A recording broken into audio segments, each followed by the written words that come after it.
వారి గురించి మాత్రమే మీరు పొగిడి అయ్యవారి గురించి తక్కువ చేసి మీరు మాట్లాడితే మొట్టమొదట నష్టపోయేవాడు ఎవరంటే అలా మాట్లాడినవాడే.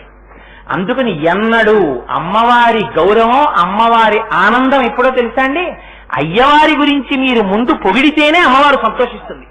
అందుకే అమ్మవారి వైభవాన్ని సౌందర్యలహరిలో వర్ణిస్తూ శంకరులో మాట అన్నారు, అమ్మ నీ పాదముల దగ్గర నుంచి శిరస్సు వరకు నీ శరీరం అంతా అత్యంత మృదువుగా ఉంటుంది, కానీ నీ మోచిప్పలు మాత్రం చాలా గరుగ్గా ఉంటాయమ్మా అన్నారు. ఎందుకుట గరుగ్గా ఉండడం? పరమశివుడు ఎప్పుడెప్పుడు సభలోకి వస్తే అప్పుడప్పుడు అమ్మవారి వెళ్లి మోకాళ్ల మీద వంగి శిరస్సు ఆయన యొక్క పాదములకు తగిలేటట్టుగా నమస్కరిస్తూ ఉంటుందిట. ఇది మహాపాతివ్రత్యం. సరస్వతీదేవి వీణ వాయిస్తూ పరమశివుడి గురించి స్తోత్రం చేస్తుంటే అమ్మవారు పొంగిపోతూ ఉంటుందిట. ఆవిడ ఎప్పుడూ తన భర్త యొక్క కథలని వినే స్థితిలో ఉంటుంది.